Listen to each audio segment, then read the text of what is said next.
Good afternoon and welcome to Community Candor, Wealthy Wednesday.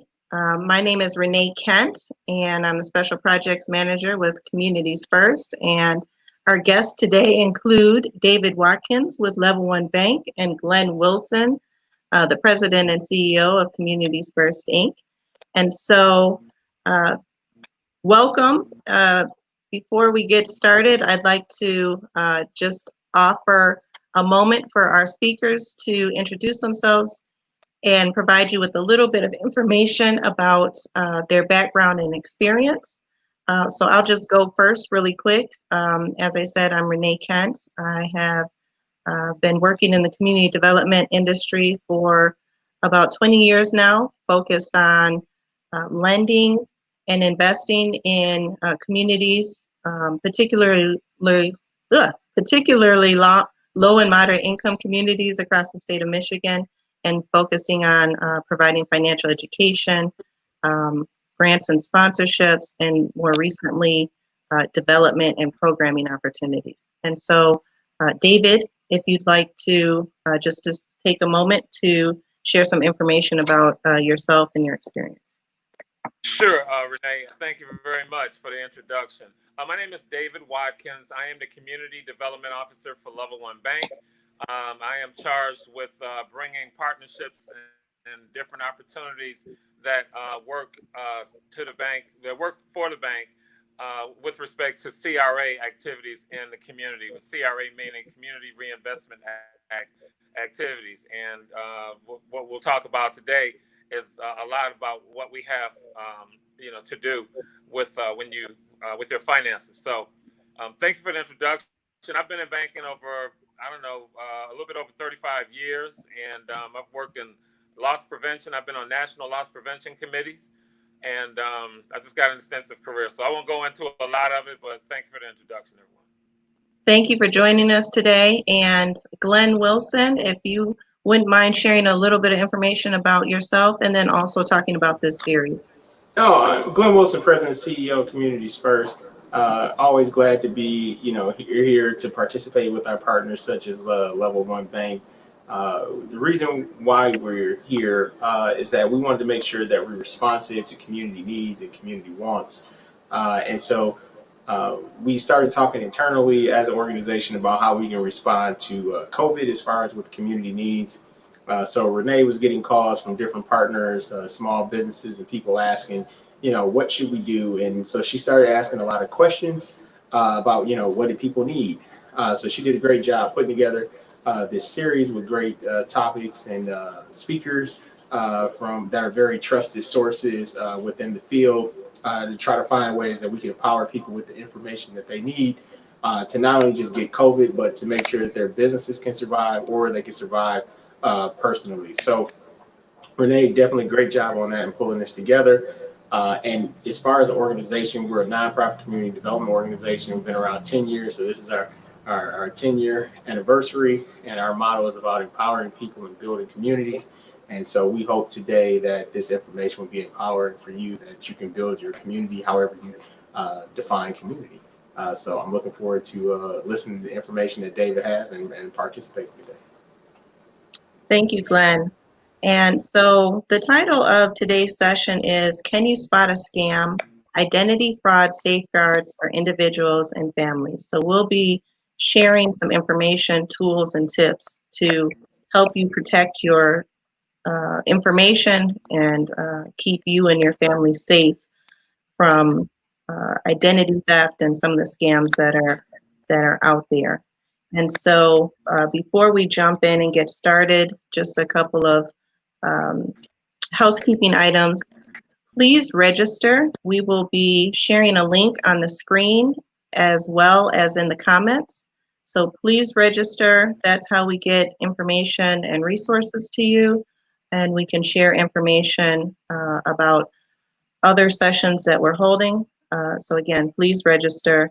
And if you have any comments, please, or questions, please put those in the comment section and we will address those as we go through this session. So register, share your comments, and just a note, every week, or we do this every other week, And we usually will give away a prize at the end based on registration and participation. So that's a little incentive to register and participate. So let's jump into this session on identity fraud. What is identity theft? So identity theft occurs when someone gains unauthorized access to your personally identifying information, such as your name, your social security number, your bank accounts. And we have a picture that I'd like to bring up on the screen just briefly. There it is. So the Federal Trade Commission gathers this information and reports this in the Consumer Sentinel Network data book. And so this information up here on the screen is from data that they gathered in 2019. And I thought this was important just to show how many people are truly affected by scams and identity theft. So last year, 3.2 million reports of scams, and the top three categories were identity theft. So someone, taking someone else's identity and using that for personal gain. Imposter scams. So someone pretending to be somebody that they're not. For example, someone pretending to work for the IRS, or through some dating scheme. Those are just some examples of how people pretend to be someone else in order to get access to your information. And then telephone and mobile services. And what I thought was interesting is that a lot of the identity theft that we hear about often is targeted to, senior citizens, older individuals in our communities. And so I was really surprised that actually younger people reported losing money to fraud more often than our seniors. Now, the biggest difference is that younger people tend to lose less money, but they are targeted more often than older individuals. So it doesn't matter, who you are, as long as you have information of value, such as a social security number, bank accounts, people will target that information. So we can take that slide down. But, just keep that in mind. The Federal Trade Commission, they collect all of that information, and you can see what's trending and how big that impact is, in our community. And so I thought we'd start with our guests just sharing a story of how they themselves or someone that they know has been impacted by identity theft. And so maybe, David, if you want to just start and briefly share a story. And I think we're having some technical difficulties, so we'll come back to David. Glenn? Yeah, no problem. Well, yeah, absolutely. So I have a couple stories while we're trying to wait for David to get back on, but one in particular, I'll just say with myself, I had some family members that had a very similar name, and somebody that was not me that had a very similar name to me. And they were actually getting things, and they were actually born not too far away from me. I'm talking about as far as date of birth. They were born in the same month. I think it was like a couple of days between us. We had the same name. Our middle names were different, but we had the same middle initial. And they were actually taking things that were on my credit that were being reported that was like my credit score was stuff getting reported on their credit. And then their name, certain information was popping up on my credit. And they never reported it. And I guess because, my stuff was pretty good, but they never reported that my things were getting reported on their credit, and they were opening things and people were thinking that individual was actually me. But because of the name, I was able to get some things straightened out fairly quickly. And when I say quickly, that means in identity fraud, that was like 120. That was almost a half a year, 6 months, considering some people have things that's going on for years. So I was able to get that straightened out, which allowed me then to put on a credit lock information to let people know that I was able to put a credit lock on there. So anytime that my credit was being run going forward, I was able to be. They called me and reached out to me and said, "Hey, did you know such and such is trying to pull your credit report?" And that saved me from having this problem again. I also have a friend, and I'll share another story while we're waiting on David. But I have a friend here recently. I was having a conversation with him about the things that people were putting online about questions. And when somebody put one of those things on, they say, "Hey, what high school did you go to? What's your most favorite place you've ever visited? Where were your kids born? Where were your parents born?" And if you pay attention to those questions, they're asking you things that can help you build passwords, that can help you break down passwords, especially on like social media and Facebook. So he went on there, wasn't paying any attention, answered all these questions, and then like 3 days later, he contacts me and he says, "Hey man, I got hit with some identity. No, it's probably a week later. He said he started getting hit with some identity fraud things, and I was wondering what was going on."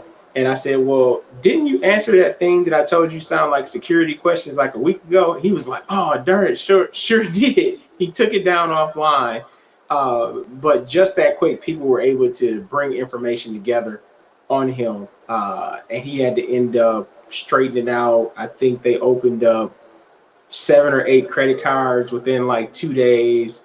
They had a line of credit from a bank, from some bank online, and it took him probably 2 weeks or so to get all that stuff canceled. And people actually didn't even want to forgive the debts because they thought it was him, so he had to prove that it wasn't him actually doing this. So that just gives you a couple stories about how identity fraud happens.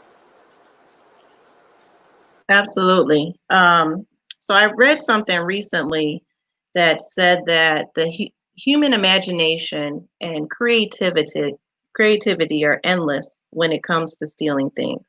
So if you think about how much time and energy folks will put into trying to obtain your information, you really have to be vigilant and always thinking about how to protect your information, and just think about what you're doing with your information.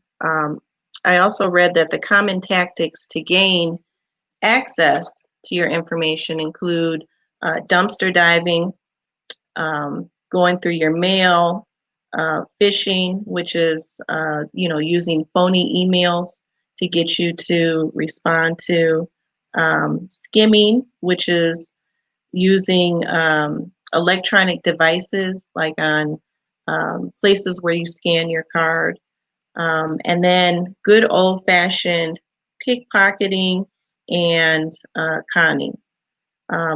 And then, as Glenn mentioned, even using social media games to get you to divulge your information. And it seems so innocent, because if you're not in the industry of trying to scam people's information, you may not think that playing a game would be so dangerous, right?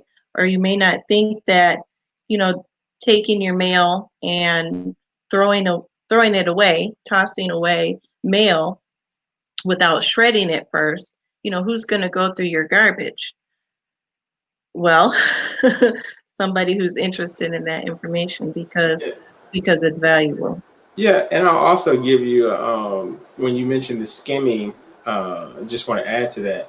One thing that I made sure that I have, this I know it's something kind of I'm not gonna say it's still on topic, but to have a wallet that has it protected against people being able to skim your wallets, So they have technology now where somebody actually has a skimmer and it almost can look like a cell phone, and they can basically scan your wallet and get your credit card numbers through your wallets, which is ridiculous. And so make sure that you have a identity theft proof wallet, because you'd be surprised that you could be standing there, somebody come right behind you and scan the cards and scan your cards and magnetic scan of your credit cards just standing behind you.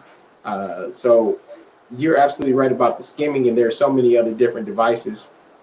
But please, for men, and then you can also do that for women as well. But make sure that you have anti-fraud protection. It's a little plate or protecting thing that allows people not to scan your cards. Right, absolutely. So, I mean, we're having some technical difficulty today with David, hoping that he can get back on and join us because he's got a great presentation that he's going to go through. So in the meantime, we're just going to pivot and keep going with the hopes that he can join us. If for some reason the technical difficulties continue, we will add another session so that we can go through that information that he was going to provide. But, in the meantime, we still have some things that we can talk about that will be of benefit to you in helping to keep your information safe, and then also thinking about what you can do should you be targeted. What are some of the steps that you can go through to correct, that invasion in their privacy. So, Glenn, I'm going to go ahead and pivot to talking about safeguards, which is kind of what we were talking about just a moment ago. And maybe you can talk a little bit more about some ideas that people can use to protect their information. You mentioned, looking at the type of wallet that you use so that people can't skim that information from your wallet. What about, protecting your credit monitoring and, freezing your information, things like that? Yeah, so I use the wallet for instance, but for credit, you can put credit locks on pretty much all your credit reports. So you can go to either through Experian, TransUnion, Equifax, and but you have to go to those directly. You can't usually do them through a service unless it's through one of those larger services like Experian, Equifax, or TransUnion. You can't do it through a Credit Karma or a third-party service. You have to go directly to them. But what you can do to save your credit from being destroyed is you can go and put a credit lock on, and that means anytime somebody runs your credit, that the credit bureau will pick up the phone and you can have them notify you and say that this person is requesting your credit report or requesting to open an account of any sort. That way you're notified immediately. That is a great tool to use. I have that on my credit. I had someone that tried to open up something in, not too long ago, a credit card. The credit bureau reached out to me immediately, said, hey, somebody's trying to apply for a credit card and was this you? And you click, no, this is not me. And then they notify wherever that is, and then they cancel the transaction immediately. So that is one safeguard that you can do, is putting credit locks on your credit reports. Another safeguard that you can do is through your social security numbers. And Renee spoke a little bit about this earlier when she opened, but when it comes to your social security number, be very careful who you give that information to, because once someone has it, they always, people are not as careful with your information as you think. So when you do like security verifications, and I'm not saying that people at the bank or individuals are always trying to find ways to scam you, but they actually are. Like, a lot of people are looking for ways to scam you. And so what I try not to do is use my social security number as my verification, unless it's something that's needed through a bank. If it has to be but the bank will always ask you, which form would you prefer to use, a password, the last 4 digits of your social security number. They'll ask you security questions. Whatever those things are, I always try not to use my social security number, because once someone has that information, they can use it against you. So that is another way. A third way that you can protect your information is, Renee mentioned it a little bit earlier, about your mail and your old information. So if you have like old bank accounts, old checkbooks, I mean, this happened to me several years ago. Somebody wrote a check. I had an old checkbook. Somebody wrote a check to a business, signed it with my name on it. They cashed the check, and then I was contacted because they said that the check bounced. I didn't even write the check, and I actually wasn't even living in the state. I wasn't living in that state where they wrote the check at that time. So it was just like, man, somebody got this check from me just throwing something from a different state that I lived in. I threw something away, wasn't paying attention. Somebody picked those checks up and then was out writing them. And so from there, I had to realize, when I have any checks, if they're old, I don't care how old they are, if they're in your house, shred them. If they're not open accounts, and then not just any shredder, make sure that you get the micro shredder. That's the one that cuts it up in a way that it will not be able to be repairable. Because just because you have a shredder, some scammers are so adamant about taking your information that you can actually take scanned information and they can put it back together and make copies of it on a copier, and they'll tape it together. So there are multiple ways that so make sure it's a micro mini shredder that does like cross cutting for your credit cards and for bank statements, mail, and different things of that nature. Yeah, it's just amazing. There's no limit to using this information. Like, who would think that someone would take the time to put together shredded pieces of paper? Like, you know how much time you have to do that? So there's value in that. People don't do things like that if they can't find the value in it. And so I'll just add, to the mailbox. You can also put a lock on your mailbox so that people don't have access to it. And I wanted to talk about credit cards for a minute, because we had a session recently where we focused on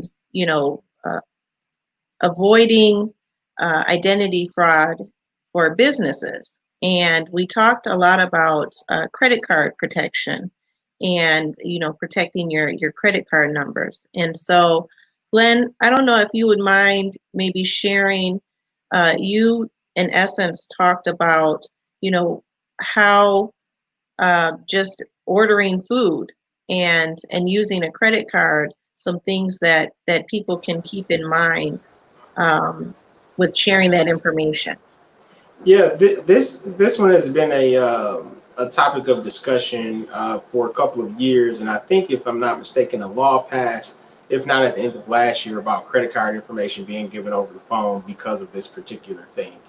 And the good point, Renee, that you brought up. But so with your credit card, one of the easiest ways for people to take your credit card information and for it to get disseminated to many people is to give your credit card information out over the phone to pay for something. And when you pay for something, you're trusting them, saying, I'm giving you my credit card information, especially if it's like a debit card, credit card. So this is any card. The one good thing about a credit card is that you can usually get the money back. If it's like a debit card, if they're debiting that money out your account, that's coming directly out your checking account. There's really not, I'm not going to say there's not security, but you're going to have to prove that you didn't do something a little bit different from a credit card. However, what happens is, so imagine you call ABC Restaurant and you say, hey, ABC Restaurant, you're ordering your breakfast, you're happy, you're like, oh yeah, I'm about to get some food, and you want to pay for it because you don't want to give somebody your credit card or cash to go there and pick it up. and the waitress over the phone says, okay, please give me your credit card information. You say, okay, great. And you just spout it off. My number is this. And she writes it down on a sheet of paper.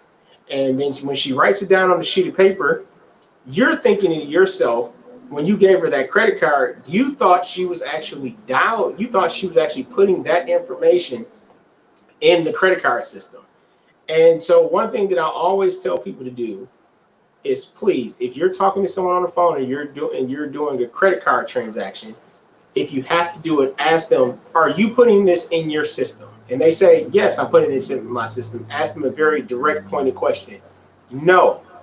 Are you putting this directly in your system? Are you typing these numbers either in on your system or in your credit card portal? Are you putting this directly in? So when I give you this number, it's going to charge me right back. So you're not writing this down. And you'd be surprised, 9 out of 10 times somebody will say, oh, I'm sorry, I'm writing this down and I have to run to the other office or I have to run to the other room to put your credit card information in. And so what I say to them at that point is, I'll just wait for you to go into the room or call me back when you're in there and you can put that direct transaction in there. And then if they tell you they're putting the direct transaction, the good thing about it is that you can timestamp when you had that call with them to when they put that credit card transaction in. So if you're talking to them at 3 o'clock and they told you that they put that information right in, when they send you back your receipt, if they're emailing it to you or if it's on a Square system, it's going to timestamp it within that 60 seconds and it's going to shoot you that email to let you know that they put that transaction in. If it's coming 10, 15, 20 minutes later, that lets you know that they lied, that they didn't tell you the truth, and that they wrote the information down. So do not give your information out unless you're very clear that they are putting your information directly into their system and not writing it down. Because that sheet of paper, which has happened to me before, gets put down on the counter, because they'll actually write your credit card number on an actual receipt. I'm just giving a restaurant because that's one of the easiest ones. But they'll write your credit card number on your ticket, and then they'll put it on that little slip that has that little piece, and they'll just put it on there and then walk away. And then any person in the restaurant can come and get that information off there. And you'd be surprised of how many waitresses, and this is not attacking the food service industry, but there's just a lot of people that go in and out the doors, and you'd be surprised at how many people take that information and sell that to other people, your credit card information on a daily basis. I mean, credit card information is always being sold. Thank you. I mean, that is that's huge. A lot of times, because things are so simple now, right? Everything is about convenience, that sometimes we don't think about what folks on the other end are doing with that information. And so those are good tips to keep in mind, especially in the age of online ordering and, ordering things over the phone, just, be careful about how you're putting that information out there, and don't be afraid to ask people questions, like, are you authorized to run this credit transaction, or are you giving this information to someone else? Because if they're giving it to someone else, maybe you should just talk to the person who's actually going to be running the information instead of, a middleman, right? Absolutely. Um, That's a real good point, because there are a lot of people that operate as middlemen. They shouldn't even be taking your credit card information, don't have the authority to use the credit card information. I mean, don't have the authority to even work the system. And they're trying to act like they're helping. And sometimes they'll just hand that person that credit card and people just take pictures with their phones. And I don't know if people have seen how easy it is to make a credit card with the systems that, you can buy these systems online to actually make a fraudulent credit card. And people will take your credit card number, make a new credit card, and then start using it out in the community, with a different name on it. So you got to be real careful with that. yeah, and so I'll just add some tips from a banking perspective. As a former banker, this information is not endorsed by our sponsor, but just some tips that I'll share. One thing that has been a reoccurring theme in these sessions is the importance of creating a relationship. And so in creating a relationship with your bank or your financial institution, your credit union, what you want to make sure is they know who you are, they've seen you before, and oftentimes we have a bank account, but we don't necessarily talk to anybody. We just cash a check or do what we have to do and get out of there. But if you create a relationship with those that are managing your money, they're going to pick up on when somebody tries to come in and use your identity because they know you and this person is not you. When you create that relationship with the bank, you can ask those questions about, what particular security protocols do they offer for your accounts? Can you have alerts pop up if a certain amount is spent, or if someone tries to use your credit card, in another country? Most banks will have, the option, like if you're traveling, you'll want to let them know that you're traveling, because if all of a sudden a couple of charges are popping up and you live in Michigan, but the charges are popping up in, Florida, that should raise a red flag. And so creating those relationships and talking about those items that the financial institutions offer to protect your information and your money is important. Utilize them as a resource. It's not just a place to cash a check, but Can I add to a point? I mean, you can finish this. I just want to add to something you mentioned about international. When you travel, it's always good if you can to travel with a credit card. Do not travel with your debit credit card. So I understand that the debit credit card is something very easy to travel with, but it's almost better to just leave that at home. Or put it in your wallet. Don't use it. But to actually have a credit card where you can pay for your hotel, pay for your rental car, and to travel with the credit card internationally as well, is because those are a lot easier to get, pending transactions canceled or reversed. And then when you come back, you could, like she said, you let them know that you're going out of town and you just use that credit card. So Renee, thanks for bringing that point up. I just wanted to make sure I clarified, about the debit credit card and the difference between the actual using a credit card. Absolutely. So I think now would be a good time to maybe talk about emails and text messages. For the most part, we are using emails, especially during this time, to do a lot of our work from home, and even sending text messages as our primary tool for communication. And so because emails and text messages have taken over our lives, so have the amount of scams and ways for people to infiltrate your information through email or through text message. And so I think that on the last session, there was some discussion about, some cybersecurity tips that we talked about for businesses, but I think that those definitely apply for individuals as well. I'll share this common rule of thumb. If it sounds too good to be true, it probably is. If somebody is reaching out to you and all you have to do is click a link and you're instantly a winner of a car, or you're a millionaire, or you've been entered into a contest that you didn't even enter into, but you've suddenly won. And then also don't forget about the flip side one, when they say, hey, they'll look at your Facebook page or social media pages, find out people that you know. And that's just like if I got an email and says, hey, Renee is in jail and she needs your help. I'm sorry I put you in jail, Renee. But Renee is in jail. She needs your help, and we need you to send immediately $1,500.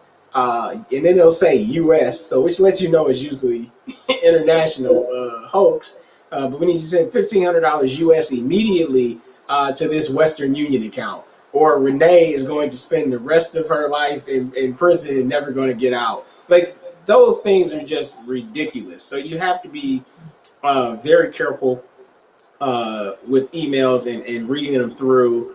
And I think Renee is probably going to show some examples about how some of those things, how some of those emails come through. Yeah. And just so you know, Glenn, I would call you collect. I would not have someone send you an email. So that we're clear. Right. Okay. All right. Sounds good. All right. So is it possible to make this a little bit bigger for the audience? And I'll just a reminder, if anybody has any questions in the audience or any comments, please share those in the comment stream, and we will certainly address those as we go along.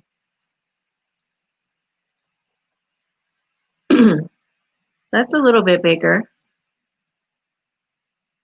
All right, so here's an example of an email that'll come through, and it will ask you to click on the link and access a file. So if ever you get an email from somebody that you don't recognize, that you're not expecting an email from, and it asks you to click on a link, do not click on the link. And if the email seems to come from somebody that you may recognize, but you're not exactly sure, and the email does not exactly tell you what you're clicking on and what for, reach out to that person first. Yeah, and then also, and if you pay attention to this email, like Renee was saying earlier, it says your document has arrived, and then see how it says Dropbox, and then it says Christina, and so they'll put Dropbox, Microsoft, especially things that they know that people are using. And what you have to realize is when you send an email out to other people, it doesn't mean that their emails haven't been hacked. So if somebody's other email has been hacked and you sent them a Dropbox link, they'll send you an email back like this through a false email address, and they'll send it from a person that you may know. And then they'll say, click this link, and you will think they'll be responding back to you. And trust me, like Renee just said, reach out to those people and make sure that all the information. So be sure to always click the link at the top as well to make sure it's that particular person and the emails match. Because sometimes you'll just look at the person's first name, but then you don't pay attention to the rest of the email address.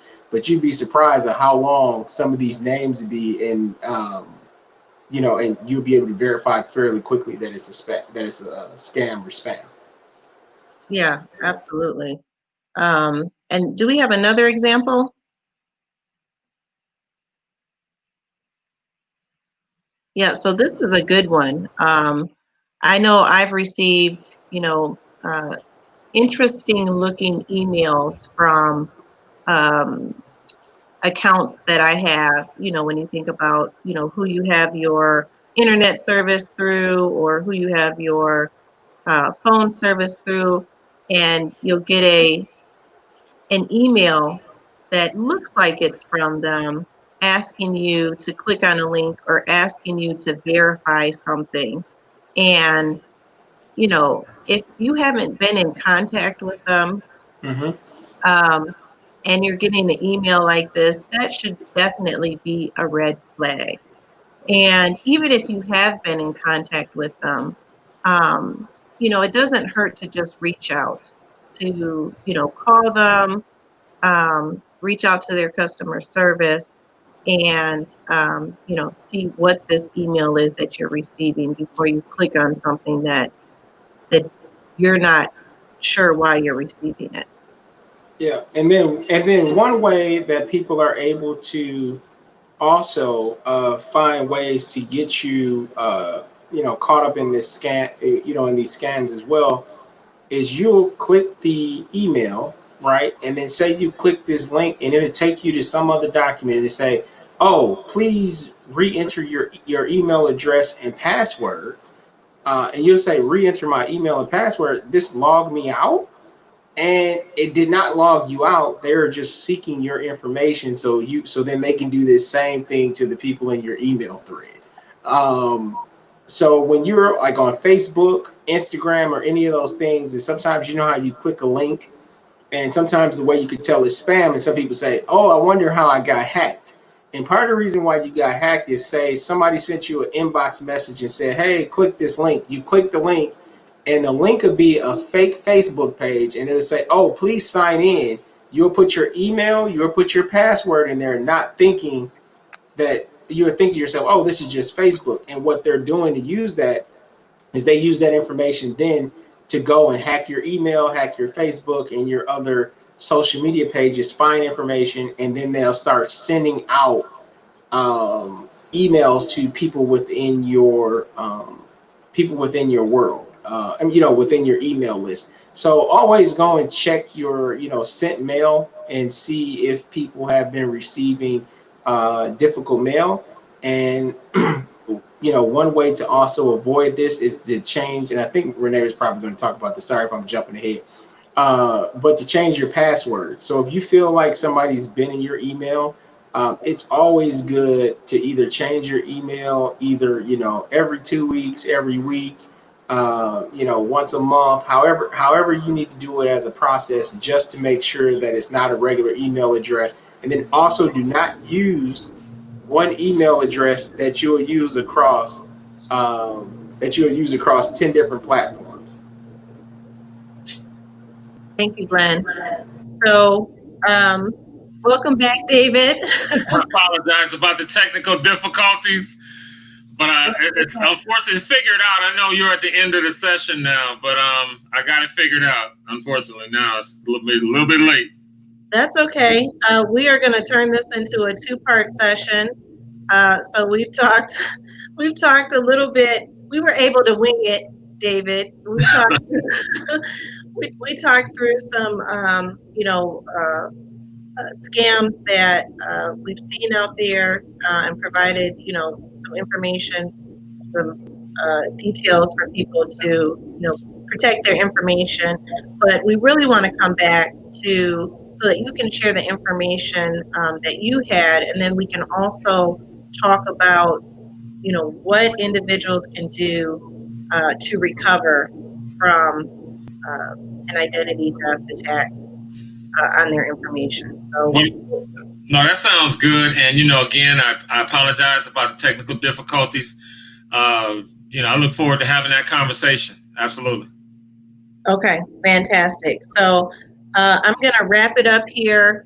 Again, we're going to come back again and have a part 2, just so that you are aware the next 2 sessions that we have coming up. Mark your calendar. On July 31st, Comerica Bank is going to join us and talk about money tips for small businesses. And August 5th, Level 1 is going to be back with us again, talking about home ownership strategies and the difference between renting or owning, which one is best, what are the pros and cons. So we're looking forward to both of those sessions. Today's session, again, was hosted by Communities First and sponsored by Level 1 Bank. We definitely appreciate you supporting the work that we're doing in this community. We'd like to have everyone on the call remember to complete their census. Go to 2020census.gov. Make sure that you fill that information, because that funnels resources and funds to your community.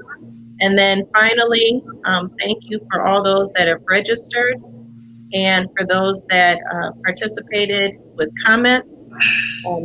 We do have somebody that we will be providing a special gift to, and that is Jeanette Sullivan.